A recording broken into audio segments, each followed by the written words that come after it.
की कहानी को बिना किसी देरी के। और इस एपिसोड का नाम है ट्रेनर सकोनजी उरुकोडाकी। दोस्तों, पिछले एपिसोड में हमने देखा था कि तांजीरो की पूरी फैमिली को कोई डीमन मार देता है, लेकिन उसकी बहन नेजुको जिंदा बच जाती है। लेकिन डीमन के काटने से वो खुद भी एक डीमन में बदलने लगती है। एक डीमन स्लेयर गियू तांजीरो को माउंट सगिरी पर जाने की सलाह देता है और तांजीरो नेजुको को लेकर उस तरफ निकल पड़ता है। चलते चलते तांजीरो एक विलेज में जाता है। तांजीरो को बास्केट बनाने के लिए कुछ बैम्बू की जरूरत थी, इसीलिए वो एक फार्मर के पास जाता है और उनकी पुरानी बास्केट और बैम्बू के लिए पूछता है। फार्मर कहता है तुम उसे ले जा सकते हो, वैसे भी वो मेरे किसी काम की नहीं है। अब तांजीरो इस सामान के लिए फार्मर को पैसे देने की जिद करता है। फार्मर उसे बहुत मना करता है, लेकिन फिर भी तांजीरो उस फार्मर के हाथ में पैसे पकड़ाकर चल देता है। फिर हम देखते हैं कि तांजीरो एक गुफा में आवाज मार के नेजुको को बुलाता है, लेकिन नेजुको डर के मारे जमीन में होल करके उसमें बैठी हुई थी। तांजीरो देखता है कि नेजुको काफी डरी हुई है और वो धूप में बिल्कुल भी नहीं आना चाहती, क्योंकि जैसे ही किसी डीमन पर सूरज की रोशनी पड़ती है वो मारा जाता है। पर तांजीरो उस बास्केट को रिपेयर करता है। तांजीरो चाहता था कि नेजुको इस बास्केट के अंदर बैठ जाए ताकि वो उसे कंधे पर उठाकर दिन में भी अपना सफर जारी रख सके। तांजीरो नेजुको से पूछता है कि क्या तुम इस बास्केट में आ सकती हो, लेकिन ऐसा लगता है कि नेजुको कुछ समझ नहीं पा रही थी। और फिर नेजुको जब उस बास्केट में जाती है तो बास्केट छोटी पड़ जाती है। फिर तांजीरो कहता है कि नेजुको, तुम्हें याद है जैसे तुम पिछली रात को बड़ी हो गई थी, क्या तुम इसका ऑपोजिट करके छोटी हो सकती हो? और ये तरीका काम भी कर जाता है और नेजुको अपने शरीर को छोटा करके बास्केट में फिट हो जाती है। इसके बाद तांजीरो उस बास्केट को उठाकर चलने लगता है। आगे रास्ते में तांजीरो को एक औरत दिखाई देती है जो तांजीरो को माउंट सगिरी तक जाने का रास्ता बताती है, और ये भी कि उन्हें रात में सफर नहीं करना चाहिए क्योंकि इस इलाके में पहले ही कई लोग लापता हो चुके हैं। ये सुन के तांजीरो कहता है कि मैं अपना ख्याल रख लूंगा, आपका शुक्रिया। कुछ देर बाद रात हो जाती है और जंगल में चलते चलते नेजुको और तांजीरो को एक टेम्पल दिखता है जहाँ पे लाइट जल रही होती है। फिर तांजीरो उस टेम्पल में जाने का फैसला लेता है, लेकिन तभी तांजीरो को खून की स्मेल आती है। वो घबरा जाता है और नेजुको का हाथ पकड़ के टेम्पल की तरफ भागता है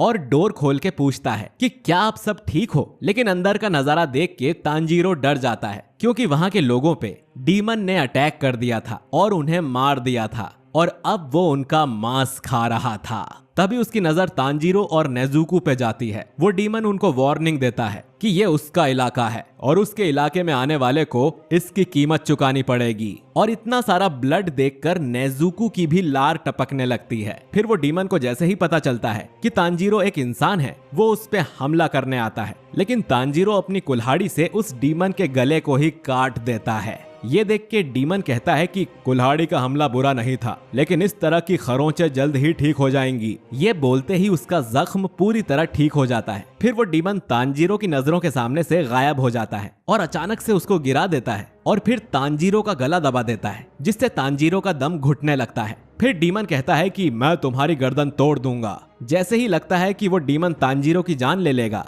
तभी नेजुको भागती हुई यहाँ आती है और उछल के ऐसी लात मारती है कि उस डीमन की गर्दन दूर जाके गिरती है। बिना सिर का डीमन देख के तांजीरो और भी डर जाता है, लेकिन वो डीमन अभी भी मरा नहीं था। तभी नेजुको एक लात मारती है और उस डीमन की सरकटी बॉडी भी पेड़ से टकरा जाती है। इसके बाद डीमन कहता है कि तुम दोनों में से एक डीमन है, मुझे शुरू में ही अजीब सा महसूस हुआ था। वो नेजुको से पूछता है कि वो डीमन होकर इंसान के साथ क्या कर रही है। फिर डीमन अपनी बॉडी से नेजुको पे हमला करता है और डीमन नेजुको को पीटने लगता है। ये देख के तांजीरो कुल्हाड़ी उठा के उस डीमन को रोकने के लिए जाता है, लेकिन डीमन का सर, जिसमें अब 2 हाथ निकले हुए हैं, वो तांजीरो पर हमला करता है। तांजीरो परेशान हो जाता है कि अब वो क्या करे। फिर तांजीरो गुस्से में उस डीमन के सर पे अपने सर से टक्कर मारता है और तांजीरो के हमले का असर भी हो रहा था। फिर तांजीरो अपने सर से एक और हमला करने के बाद कुल्हाड़ी पेड़ पे फेंक देता है, जिसमें डीमन का सर और हाथ फंस जाते हैं। उसके बाद तांजीरो नेजुको को बचाने के लिए जाता है। ढूंढते ढूंढते नेजुको मिल जाती है। फिर तांजीरो देखता है कि उस डीमन ने नेजुको की हालत खराब कर दी है। ये देख के तांजीरो को गुस्सा आ जाता है और वो उस डीमन को धक्का देता है, लेकिन अनजाने में वो खुद भी एक ऊंची पहाड़ी से नीचे गिरने लगता है। लेकिन नेजुको जल्दी से तांजीरो का हाथ पकड़ लेती है और डीमन की बॉडी नीचे गिरने के बाद उस डीमन का सर बेहोश हो जाता है। अब तांजीरो उस डीमन के पास जाके खंजर निकालता है और सोचता है कि इस डीमन की स्मेल अलग है, ये वो डीमन नहीं था। जिसने मेरे घर वालों को मारा, लेकिन इस डीमन को मारना होगा। अगर नहीं मारा तो ये और भी मासूम लोगों का ऐसे ही शिकार करेगा। तांजीरो खंजर उठाता है और हिम्मत जुटाता है, लेकिन वो उस डीमन को नहीं मार पा रहा था। तभी एक शख्स वहां आता है जो अपने चेहरे पर एक लाल कलर का मास्क पहने हुए था। वो तांजीरो से कहता है कि इस हथियार से तुम इस डीमन को मार नहीं पाओगे, और वो एक बड़े से पत्थर की ओर इशारा करता है। ये सुन के तांजीरो समझ जाता है कि उसे पत्थर से मारकर उस डीमन का सर कुचलना होगा, लेकिन फिर से वही होता है जो पहले हुआ, यानी कि तांजीरो हिम्मत नहीं कर पा रहा था क्योंकि उसने आज तक किसी को भी नहीं मारा था। और वो शख्स तांजीरो से डिसअपॉइंट हो जाता है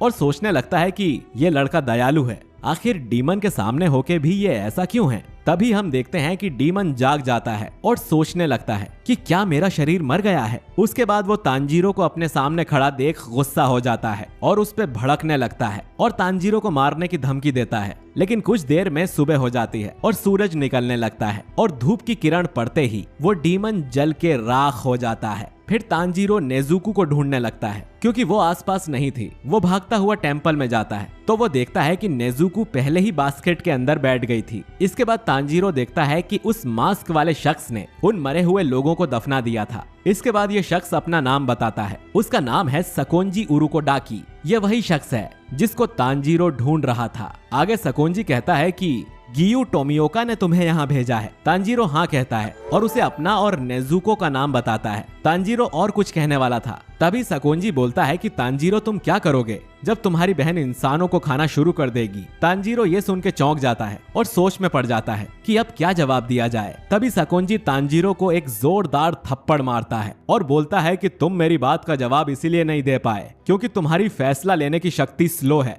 इसीलिए तुम सुबह होने तक एक डीमन को नहीं मार पाए। तांजीरो उसकी बात काफी ध्यान से सुनता है। फिर सकोंजी कहता है कि जब तुम्हारी बहन इंसानों को खाना शुरू करेगी तो तुम दो काम कर सकते हो, पहला कि अपनी बहन को मार दो, या दूसरा काम अपना पेट काट कर मर जाओ, क्योंकि अपनी डीमन में बदली हुई बहन को साथ लेकर घूमने का यही मतलब है। लेकिन तांजीरो सकोंजी से वादा करता है कि नेजुको की वजह से कभी किसी मासूम की जान नहीं जाएगी। इसके बाद सकोंजी कहता है कि अब मैं तुम्हारा टेस्ट लूंगा और ये देखूंगा कि तुम डीमन स्लेयर बनने लायक हो या नहीं। फिर सकोंजी कहता है कि अपनी सिस्टर को पीठ पे उठाओ और मेरे पीछे आओ। इसके बाद सकोंजी तेजी से यहाँ से भागने लगता है और तांजीरो उसका पीछा करता है और उसकी सांस फूलने लगती है। तांजीरो सोचता है कि ये इतने बूढ़े होकर भी कितने फास्ट हैं। साथ ही तांजीरो सकोंजी के कदमों की आवाज भी नहीं सुन पा रहा था। तांजीरो नेजुको से सब्र रखने को कहता है क्योंकि नेजुको को बास्केट में काफी झटके लग रहे होंगे। फिर हमें एक फ्लैशबैक दिखाया जाता है जहां नेजुको अपना किमोनो ड्रेस सील रही होती है। तांजीरो कहता है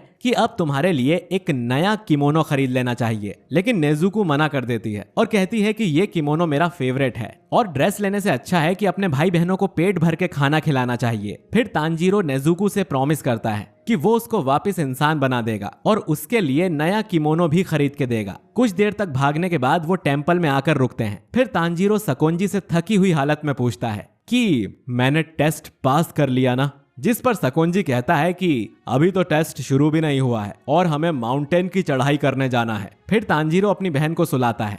इसके बाद दोनों एक बहुत ऊंचे माउंट पर चढ़ते हैं, जिस पर चढ़ने में ही तांजीरो की हालत खराब हो गई थी। सकोंजी तांजीरो से कहता है कि उसे अकेले पहाड़ के नीचे वाले घर तक वापस आना है। अगर उसने ये सुबह होने से पहले कर लिया तो वो ये टेस्ट पास कर लेगा। ये बोलकर सकोंजी बर्फीली हवा में गायब हो जाता है। तांजीरो खुश हो जाता है और सोचता है कि मेरी सूंघने की शक्ति अच्छी है और मैंने सकोंजी की स्मेल को भी याद कर लिया था, तो आराम से घर पहुंच सकता हूँ। फिर तांजीरो जब आगे बढ़ता है तो वो एक रस्सी पर पैर रख देता है और तभी तांजीरो के मुंह पर कुछ पत्थर आकर लगते हैं, जिसकी वजह से वो हिल जाता है और सीधा एक गड्ढे में जा गिरता है। तांजीरो समझ जाता है कि यहाँ आसपास हर जगह जाल बिछे हुए हैं और इनसे बचकर नीचे तक जाना ही असली टेस्ट है। गड्ढे से बाहर निकलकर वो एक और रस्सी पे कदम रख देता है और तभी उसके पीछे एक बड़ी लकड़ी उसकी ओर आती है, जिसकी वजह से तांजीरो आगे जाके गिरता है। तांजीरो इतने हमलों से परेशान हो जाता है और सोचता है कि अगर ऐसा चलता रहा तो मैं सुबह तक यहाँ से निकल नहीं पाऊंगा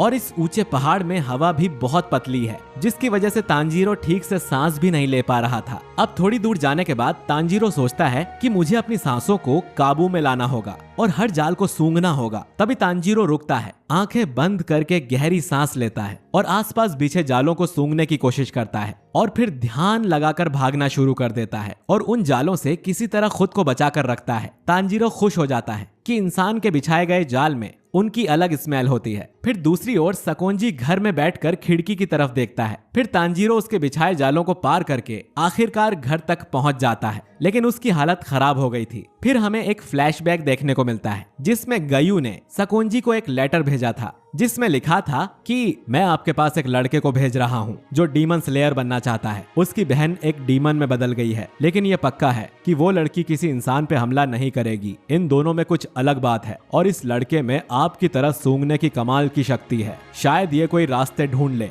और आपका उत्तराधिकारी बन सके। मैं रिक्वेस्ट करता हूँ कि आप इसे ट्रेन करें। आपका प्यारा गियू। ये पढ़ के सकोनजी तांजीरो को ढूंढने के लिए निकलते हैं और आगे क्या हुआ ये हमें पता ही है। कहानी वापस प्रेजेंट में आती है और तांजीरो को देखकर सकोनजी कहते हैं कि मैं तुम्हें अपना स्टूडेंट बनाने के लिए तैयार हूँ और